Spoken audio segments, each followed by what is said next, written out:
60टा गामिया जुदि बे बिटिआरआव हाबबायब्ला दिनै बे 60टा गामिया बबे बिसिडिसिनि सिङाव गोलैगोन ना गोदानै मोनसे बिसिडिसि जागोन दा बिसो गिदिर मोनसे सोंलु 4 crore 53,85,000 बिथांमोना थांनाय बोसोरनि फैसाखौबो देग्लायबो खरसा खालामनो हाबोआखै 230 crore 24,90,000 बिथांमोना अलरेडि देग्लाय बिथांमोना खरसा खालामनो हायाखै बिथांमोना जौगानाय खामानि मावदोंब्ला फैसा मोरै थांफिनखो देग्लाय 2025 आरो 26 रां बावजा एबा बाजेट बिटिसिनि मोनसे जानानै थांदों बे मासनि एप्रिल दाननि 23 आरो 24 अक्ट'आव बे बाजेटआव माखासे होनाय बे बाजेटनि सायाव जितु गोबां रायजो राजाफ्रा बिनि सायाव क्लियार जानाया मोजां नंखायनो जोङो बुंबाय थादों जे रायजोनि सासे प्रतिनिधि हिसाबै बर्तमान दानि गभर्नमेन्टआ माबायदि बिटिसिनि बाजेटनि सायाव बिथांमोना खरसा खालायदों आरो माबायदि खालायलांनो नागिरदों बिनि सायाव आं माखासे रायजो राजानि गेजेराव खेंफोरथि होनो सानदों मानोना बिथांमोना गोबां धरननि खामानि मावबाय डेभेलप जाबाय सान्थिनि खोथा बुङै बुङै रायजोनि गेजेराव जिबायदि मेसेज होनो नागिरदों बेखौ रायजो राजाफ्रा बिजिरनाया गोनांथि दं नंखायनो आङो थांनाय नैबे देग्लायनि बे बोसोरनि 2025 मायथाइनि एप्रिल दाननि 23 आरो 24 अक्ट'आव जालांनाय जितु बाजेट बे बाजेटनि सायाव आं बुंनो सानदों आं गिबियावनो बुंनो सानग्रोदों बिटिआर सक्ति जानायनि उनाव माखासे गामि सोसननायनि खोथा बुंदों बा एक्सटेनसन खालायनायनि खोथा बुंदों सनितपुर डिस्ट्रिक्ट आरो बिश्वनाथ डिस्ट्रिक्ट बे मोननै डिस्ट्रिक्टआव गासै 60टा गामि सोबाय होननानै बिथांमोना गोबां धरननि रायजोनि गेजेराव मोनसे फोसावदोंमोन जोङो वेलकाम खालायदोंमोन मानोना जितु आन्दलननि गेजेरजों गोबां खस्थ' खालायदों सनितपुर ओनसोलाव रायजो जानाय बर'फ्रा गोबां आन्दलन खालायदों बेनि गेजेराव मोनसे सुक्ति जानानै फैदों बिटिआर मोनसे सुक्ति जादों बे बिटिआर सुक्ति जानायनि गेजेराव 60टा गामि सोसनबाय होनबाय थादोंमोन दा दुखुनांथावना बाथ्रा नैबेसो जे 60टा गामियाव रायजो जानाय सुबुंफ्रा बर'जों लोगोसे गुबुन हारिफोर जायफोर सुबुंफ्रा दिनै बे ओनसोलाव रायजो जादोंमोन माखासे जौगानाय खामानियाव बिथांमोना हयथ' माने मोननायनिफ्राय बन्सित जानो हागौ बेखौसो आं क्लियार बुंनो नागिरदों नैबेसो जे बिथांमोना पन्सायतआवबो भट होनो मोनासै आरो एबारनि बाजेटआव बिथांमोना जोंहा बिसिडिसि हिसाबै माने 420टा बिसिडिसि दं 420टा बिसिडिसि दं बे 420टा बिसिडिसिआव बिथांमोना गोबां जौगानायनि खोथा माखासे आसुनि लादों माखासे डेभेलपमेन्ट खोथा लादों दा खोथाया जाहैदों मा जुदि बे 60टा गामिया जुदि बे बिटिआरआव हाबबायब्ला दिनै बे 60टा गामिया बबे बिसिडिसिनि सिङाव गोलैगोन ना गोदानै मोनसे बिसिडिसि जागोन दा बिसो गिदिर मोनसे सोंलु नंखायनो आं मोनसे कुइसन लाबोदोंमोन बे कुइसननि गेजेरजों बिथांमोना दिनैसिमबो क्लियार होनो हायाखै बेहाय बिथांमोना मोनसे आंनो एन्सार होदों सनितपुर आरो बिश्वनाथ डिस्ट्रिक्टनिफ्राय उदालगुरि डिस्ट्रिक्टआव सोसनजानाय मोन 10टा गामिनि सुबुंफोरा बबे बबे कन्स्टिट्युएन्सिआव भट होनो मोनगोन बिनि थि फारिलाइखौ गभर्नमेन्ट अफ आसाम आरो गभर्नमेन्ट अफ इन्डिया बिटिसि कन्स्टिट्युसनखौ डिलिमिटेसन खालामनायनि उनावसो थिसननाय जागोन अब्ला साननानै नायदो डिलिमिटेसन जाखांनायनि उनावसो जुदि बिथांमोनहा कन्स्टिट्युएन्सि हिसाबै सोसनजागोनब्ला अब्ला माखासे डेभेलपमेन्ट खामानिया बिथांमोना थालांगोन ना थालाङा दा नंखायनो बिथांमोना जेरैबायदि खोथा बुंबाय थादों नंखायनो नंखाय बे खोथाफ्रा नंखाय फोसावजादों जों फैबाय थानाय सेप्तेम्बर मासाव अलरेडि बिटिसिनि सायख'थिया जागोन होननानै मानगोनां आसामनि माने chief minister doctor Himanta Biswa Sharma बिथाङा अलरेडि घोषणा खालायबाय अब्ला नोङो 5 मासनि उनावनो बिसायख'थिया जानो थांगासिनो दङ दिनै बे क्लियार दासिमबो बिटिसि गभर्नमेन्टआ दासिमबो क्लियार बेखौ डिसिसन लानो हायाखै बे जोंनि थाखाय मोनसे दुखुनांथावना आरो माने साननो गोनां बिखय नंखायनो बिनि सायाव रायजो राजाफ्रा बिजिरनाया मोजां जे बिथांमोना जे मावनो हायाखै बे मोनसे रोखा जानानै दं आरो दिनै आं बिनि गेजेराव बुंबावनो नागिरदों दिनै बिथांमोना गोबां माने डेभेलपनि खोथा बुङो गोबां खामानि मावनायनि खोथा बुङो नाथाय जों नुनो मोनदों जे बिथांमोना देग्लायनि बाजेटआव जोंनो देखायदों जे माखासे आनस्पेन्ड बेलेन्स बिथांमोना खालायनानै गालांबाय माने खरसा खालायनो हायाखै फैसाया जेसेबां फैदोंमोन बे फैसाया दिनै बिथांमोना खरसा खालायनो हायाखै नंखायनो आं बेहाय मोनसे हिसाब होनो सानदों रायजो राजाफोरनो 2023 आरो 24 थांनाय बोसोरनि देग्लाय बोसोरनि बे देग्लाय बोसोरनि आरो सिगांनि बोसोर बिनियाव बिथांमोना 4 crore 53 लाख 85,000 बिथांमोना थांनाय बोसोरनि फैसाखौबो देग्लायबो खरसा खालामनो हाबावाखै आरो देग्लायनि 2024-25 मायथाइनि माने 39 crore 44 लाख 91,000 देग्लायबो बिथांमोना एसओपिडि फान्डनिफ्राय खरसा खालामनो हायाखै टटेल देग्लाय बिथांमोना खरसा खालामनो हायाखै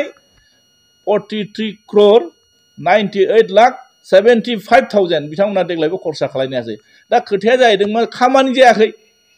जेराव गोबां थिखादारफ्रा मोननो गोनां दङ आरो मोनसे बेहाय दंबावो बिथांमोना आनस्पेन्ड बेलेन्स गालांबावदों माने ग्रेन्ड नेट आसाम गभर्नमेन्टनिफ्राय माखासे माने ट्राइबेलफोरनि थाखाय स्पेशल फान्ड हरनाय गासै 186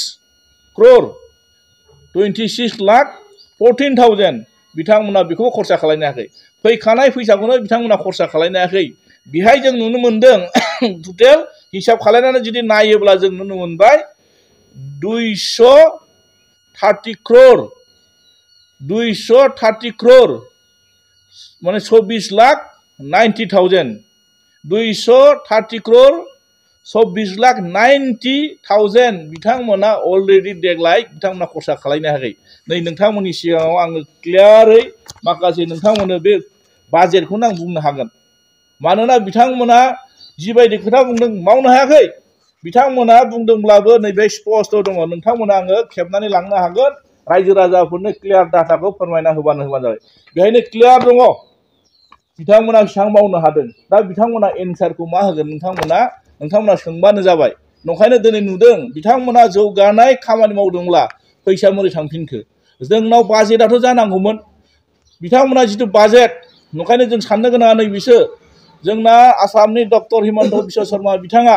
आसाम एसेम्ब्लियाव बिथाङा मोनसे बिटिसिनि फान्डखौ रां बावजाखौ बिथांमोना बेसेबां हरगोन बाजेटखौ बेसेबां हरगोन बिथांमोना मोनसे माने एनाउन्स खालामदोंमोन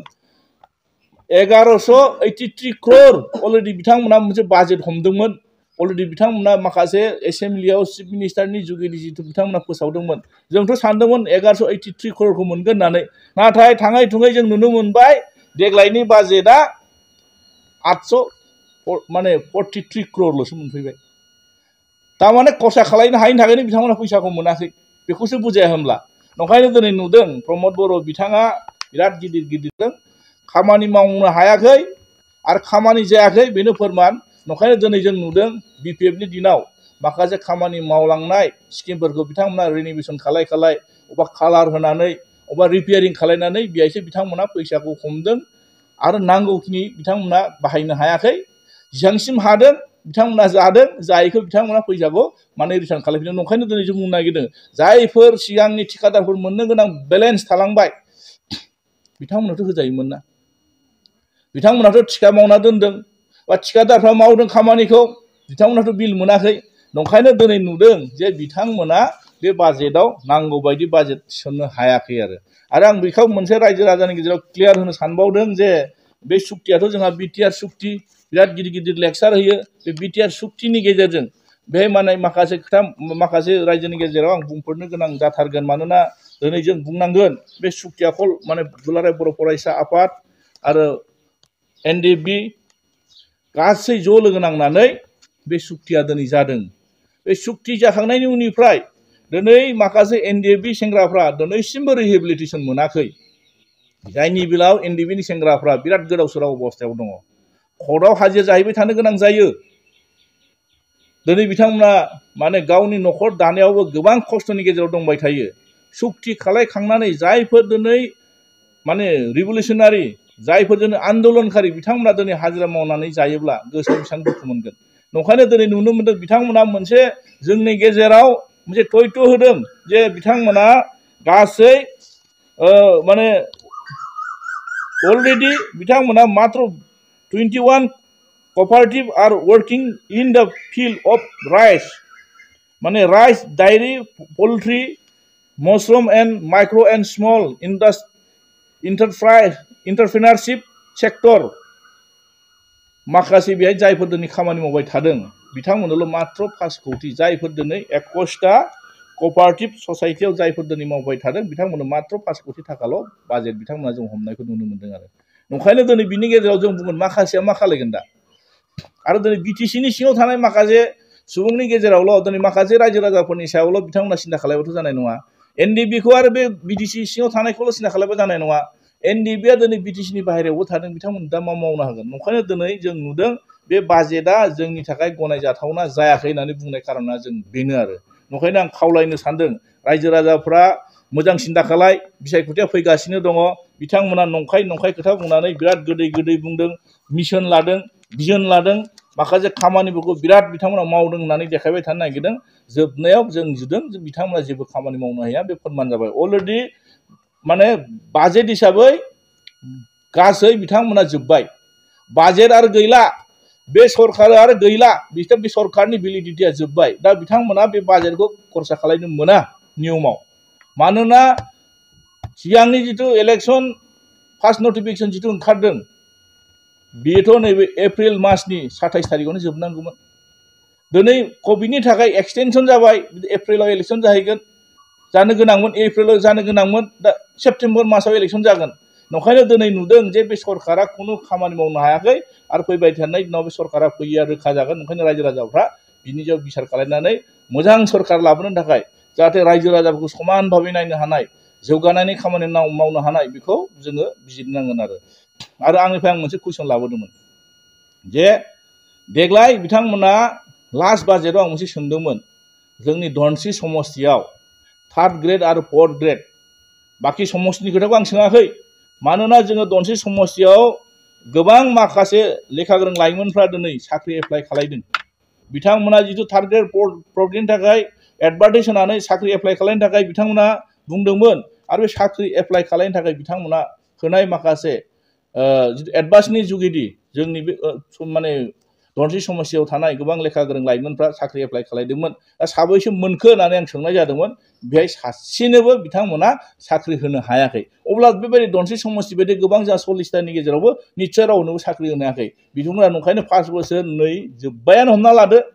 4 मासनि उनावनो जुदि इलेक्सन जागोनब्ला जोब्बायानो हमना लादो। नंखायनो दिनै नुदों जे बिथांमोना साख्रि सासेनोबो होनो हायाखै होननानै आं बेखौ बुंनो गोनां बाध्य जादों आरो। नंखायनो दिनै फैबाय थानाय दिनाव बिथांमोना जे नंखाय खोथा बुङो, बे बिथांमोना जेसांनिखि खोथा बुङाथों मानो, बेसेबां सैथो खोथा बुङाथों मानो, नंखायनो जेबो मावनो हायाखै। बिथांमोना माने फैसाखौबो समय मथे खरसा खालामनो हाया, बेलेन्स गालांबावो, खरसा जायो, फैसाबो रिटार्न जायो। आरो जायफोर एनडिबिनि सेंग्राफोर साख्रि होनोमोन बिथांमोना बेखौ साख्रिबो होनो हायाखै,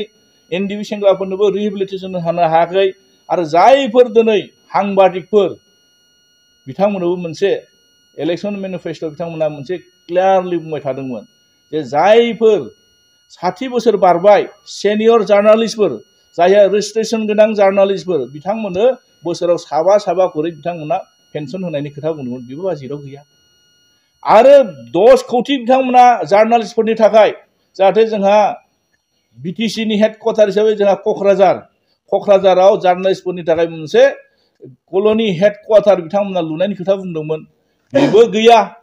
आरो जायफोर माने जार्नालिस्टफोर, जायफोर साংবাদিকफोर बिथांमोननो हेल्थ इन्सुरेन्स खालामनायनि खोथामोन, बेबो गैया। दा बिनि सायाव कुइसन लाबावो बिथांमोना बिनि एन्सार होनो हायाखै। बे होनो हायैआनो फोरमान बिथांमोना खामानि मावनो हायाखै। नंखायनो दिनै बे 230 कौटि 230 कौटिनिबो बारा 230 कौटिनिबो बारा अलरेडि फैसा आनस्पेन्ड जाबायबा, बे फैसाखौथ' बिथांमोना मोनसे माने माखासे माने हेडखौ सोलाय सोल' खालामनानैबोथ' दिनै बिथांमोना बे खामानिखौ मावनो हायोमोन ना। मानो फैसाखौ खरस खालायालासिनो हरफिननो गोनां जाखो? बिसोर जोंनि गेजेराव गिदिर सोंलु। नंखायनो बिथाङा जे मावनो रोङा बे फोरमान। दिनै नंखायनो जोङो नुदों प्रमद बर'नि डिपार्टमेन्टआवनो बियो माने ट्राइबेल एफेयार्सनि फान्डनि फैसा, ट्राइबेलफोरनि थाखाय हरनाय फैसा माने 186 crore बारा, बे फैसाया दिनै मानो थाखाय आनस्पेन्ड जाखो? थारमाने बिथांमोना फैसा फैखानायखौ खरसा खालाया। बेनो मोनसे फोरमान। दिनै गोबां माखासे बिथांमोना इस्यु लाबोदों, गोबां हानि खोथा बुंदों, माने डिजिटेलाइज दिनै हानि मावगोन होनना बुंदों। मोजां जादों, हाखौ मावनांगौ, जोंबो लुगैदों। खिन्थु दिनै माखासे 17 बोसोरनि खोथा बुङै जोंनि माखासे दायखौ बारग'नो थांबाथ' जानाय नङा। नंखायनो दिनै बे 5 बोसोराव जोंनि बिटिसिनि अबस्थाया खोब गाज्रि अबस्थायाव दङ। रायजो राजाफ्रा बिनि सायाव मोजां बिसार खालामनानै फैबाय थानाय दिनाव जाहाथे मोजां सिन्था खालामनानै मोजां गभर्नमेन्ट लाबोयो बिनि थाखाय आं रायजो राजाखौ खावलायबाय आसा खालामदों फैबाय थानाय दिनाव जाहाथे मोजां सरकार जागोन जोंनि BPF नि सरकार फैयोब्ला जों बेबायदि फैसाखौ रिटार्न खालायला आं बेखिनिखौ बुंनानै एसेयावनो फोजोबबाय गोजोनथों थेंक इउ